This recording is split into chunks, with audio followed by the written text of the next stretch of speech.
welcome Jack Ma. Thank you. Thank you. Thank you. We've all become very cognizant of Jack and his story. And when Alibaba went public with the largest IPO in history, we knew a lot more about him. So I want to talk about his personal story. I want to talk about how many times he tried and failed and what kept him going. I want to talk about where he is today and how he got here, and where he is going and how he expects to get there. And if he gets there, what will it all mean for him and for the people that he wants to inspire? So I begin with this question, though, Jack. Why are you back at Davos? It's a long break for 7 years. I think my last trip here was year 2008. But I was coming for year 2001 for the Young Global Leader for Tomorrow. And remember, I never heard about the Davos when I came. But when I came, in the Switzerland, so many young people demonstrate. It was such a horrible thing that I was, and I asked them, why did they do it? They say, anti-globalization. And I say, why? Globalization is a great thing. Why people don't like it? And then we come all the way for 2 hours here. There's a machine gun. There's people checking us. I say, oh, God, is that a forum or is it a prison we're going to go? Is that? But when I joined the forum at the Young Global Leader, I was thrilled by so many ideas. For the first 3-4 years, I learned what does the globalization mean? What does the corporate citizenship mean? What about social responsibility mean? All these new ideas, and I see so many great leaders talking about leadership, and I benefit a lot. In the year 2008 and 2009, when the financial crisis came, I think it's better to go back to work, because we can never win the world by talking. So go back, spend 7 years. Now I come back, I think it's time to do something return. Because I learned so much.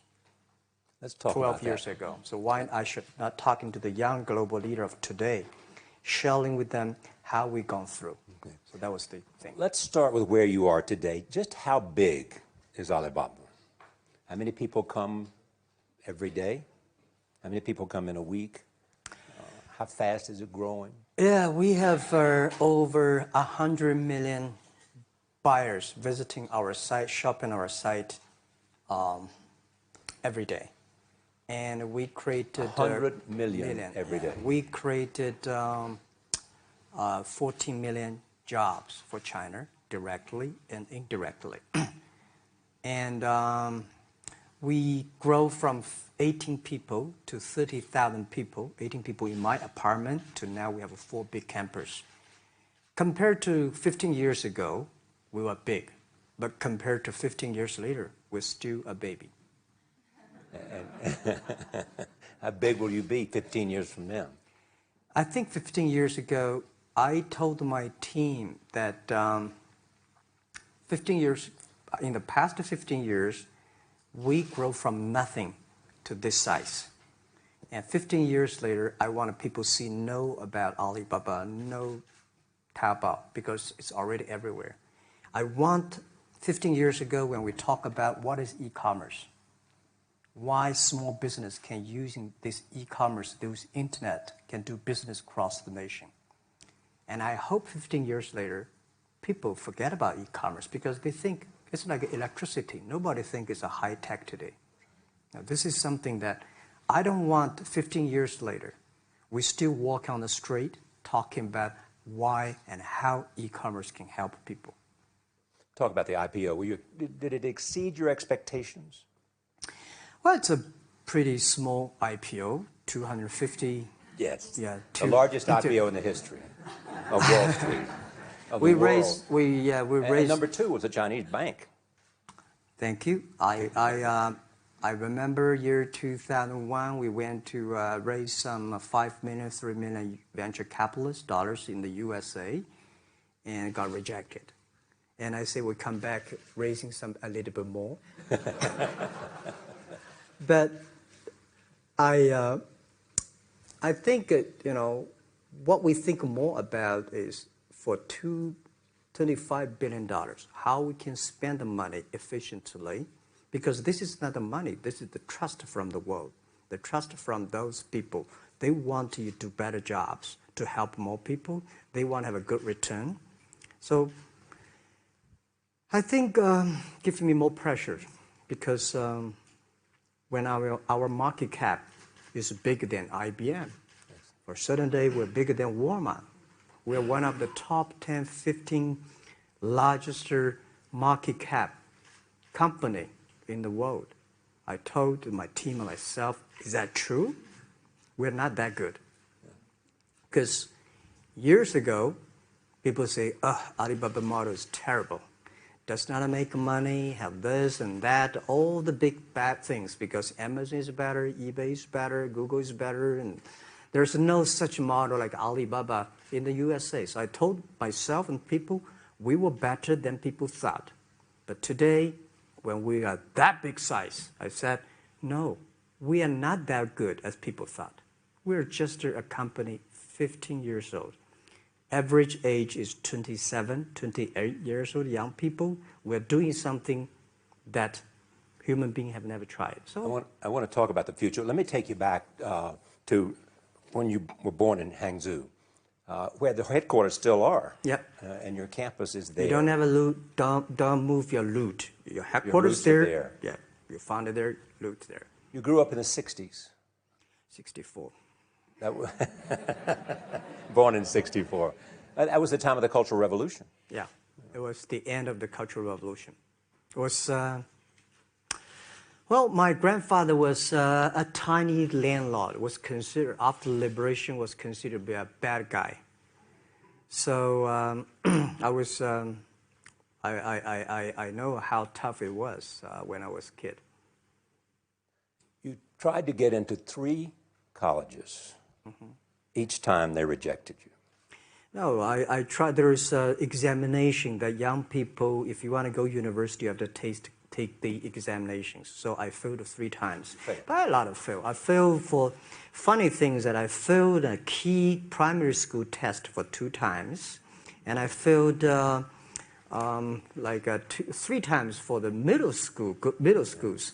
And you will never believe in Hangzhou, my city, there's only 1 middle school that lasts only 1 year. It was changed from primary school to middle school because our graduates of our school, no middle school accept us because we were too bad. Yeah. They would become a middle school. What effect did it have, though, being rejected? Well, I think we have to get used to it. We're not that good. Even today, we still have a lot of people reject us. I think when I graduate from universities, and before I, for 3 years, I tried to fill in the universities. So I applied jobs for 30 times, got rejected. I went for a police. They said, no, you're not good.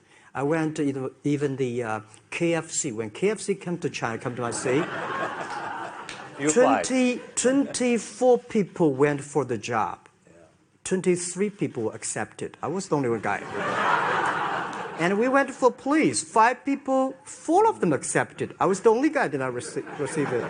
So to me, being turned down, rejected. Oh, by the way, I told you that I applied for Harvard for 10 times, rejected. I know I'll be rejected. I just don't want to say that. Yeah, sorry now. 10 times you wrote them and said, I'd like to come to Harvard. Yeah. And then I told myself, someday I should go teach there, baby. I think that can be arranged. Richard Nixon came to Hangzhou. Yeah. And after that, tourists flooded the place. Yeah. And that's how you learned English. Yeah. I really like I don't know why at 12, 13 years old, that time I suddenly fell in love into the language, the English. And there's no place you can learn English at that time. There's no books, English books. So I went to the Hangzhou Hotel, now called Hangzhou Shangri-La Hotel, because that was the hotel can receive the foreign visitors. So every morning for 9 years, I showed them around as a free guide, and they taught me English. And I think that changed me. Today, I'm 100% made in China. I've never got a one-day train outside China. Yeah. And when people talk to me, say, Jack, how can you speak English like that? Why sometimes you talk like an Western guys? I think that was the 9 years. These Western tourists opened my mind because everything they told me are so different from the things I learned from the schools and from my parents. So now I have a habit. Whatever I see, whatever I read, I use my mind. Think about for 2 minutes. Is that how Ma Jun became Jack Ma? Actually, Jack, the name was given by a lady in tennis. She's a tourist. She came here and she said, she came to Hangzhou. We become a pen friends. Ma Ring is so difficult to pronounce. So she said, do you have an English name? I said, don't. So can you give me an English name? She said, okay. She said, my father called it Jack. My husband called Jack. What do you think about Jack? I said, good. So I've been using that for that many years. Yeah. First visit to America, 1995? 1995, yeah.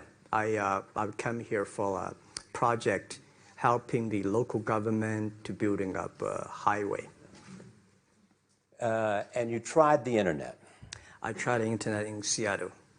And in a building called the U.S. Bank. I don't know whether the U.S. Bank is still there or not, but it's a building. And my friend opened a small office, which is like only 10% bigger than this room. And there are a lot of computers in there. And he said, Jack, this is internet. I asked, what is internet? He said, search whatever you want. At that time, they used Mosaic, very slow. Right? Yeah. And I said, I don't use it. I don't want to type because computer is so expensive in China. If I destroy it, yes, I cannot pay. He said, just to search it. So I searched the first word, beer. I don't know why, because it's easy to spell, baby. And I see beers from Germany, beers from USA, beers from Japan, but there's no beer from China. And I say, okay, type the second word is China. No data. Nothing. Nothing. And I 1995. said, 1995. No data about China. So I talked to my friend. Why not make something about China? So we made a small, very ugly-looking page called China. It's something like I did a translation agency and we listed on there. It was so shocking. We launched at 9:40 in the morning. 12:30, I got a phone call from my friend. He said, Jack, you got 5 emails. I said, what is email?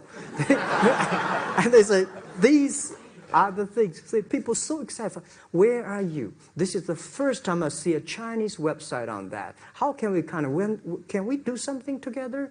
So I think this is something interesting. So we should do it. Why did you call it Alibaba? Alibaba? Well, when I started, I think internet is global. We should have a global name. And a name that, interesting, like at that time, the best name is Yahoo. Right? So I've been thinking for many days, suddenly thinking Alibaba is a good name. So I happened to be in San Francisco that day. And I did have a lunch, and the waitress came. I asked her, do you know about Alibaba? She said, yes. I said, what is Alibaba? She said, Open Sesame. Good. So I went on the street, asked about 10, 20 people. They all know about Alibaba, 40 Thieves, and Open Sesame. And I think this is a good name. And start with A. Whatever you talk about, Alibaba is always top. You have said before that in creating Alibaba, you had to create trust. Yeah. Because people in China were used to face-to-face. Yeah. How did you create trust? I think because we started doing business